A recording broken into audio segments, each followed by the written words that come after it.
PET 아시죠? PET, PET-CT는 18FDG라고 하는 포도당에 불소를 입힌 물질을 사용해서 포도당이 많이 축적되거나 사용되는 곳이 밝게 또는 진하게 노랗게 빛나죠. 영상으로 볼 수 있게 하는 진단장치입니다.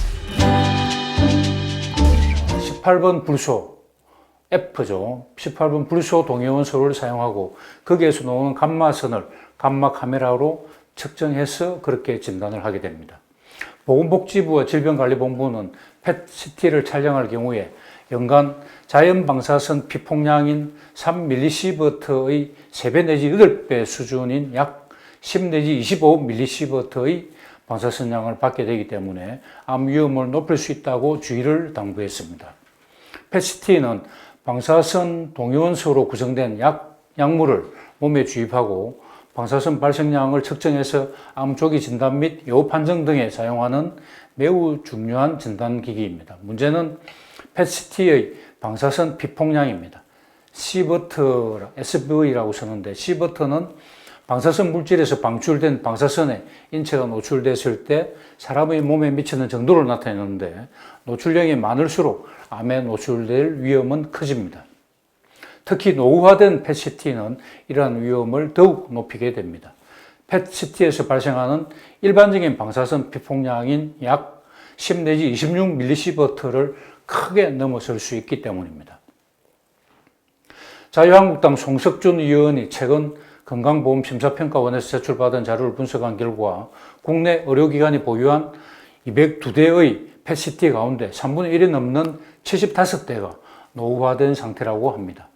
복지부 관계자는 연령이 낮거나 흡연을 하지 않는 등 암 위험 인자가 없을 경우 PET-CT 촬영으로 얻는 이득보다 위험성이 더 커진다고 강조했습니다. 실제 의료 선진국인 미국과 유럽 등에서는 연령을 떠나 무증상의 환자에게서는 이익보다 위해가 크기 때문에 PET-CT 촬영을 권고하지 않고 있다고 합니다. 이와 관련해서 앞서 2014년 보건당국과 1호계는 PET-CT 촬영 시에 건강검진 대상자에게 사전에 제공하는 권고사항과 표준 안내문을 마련했습니다. 건강검진용 PET-CT는 환자와 장비의 상태에 따라 최적화된 조건으로 촬영하고 검사 대상자의 암 발생 위험 인자가 없을 경우에는 촬영을 자제해야 한다는 내용입니다. 아울러 PET-CT를 촬영할 경우 시행하기 전 검진 대상자에게 방사선 피폭량 및 위험성 등에 관한 사항을 안내하도록 하는 내용도 담겼습니다. 하지만 단순 참고하는 권고사항으로 이를 이행하는 의료기관은 거의 없는 실정이라고 합니다. 여전히 많은 의료기관에서 건강검진 프로그램으로 PET-CT를 넣고 부작용 등에 대해서는 제대로 알리지 않은 채 VIP 프로그램, 프리미엄 프로그램 등으로 홍보하는 등 검진을 부추기는 측면이 있습니다.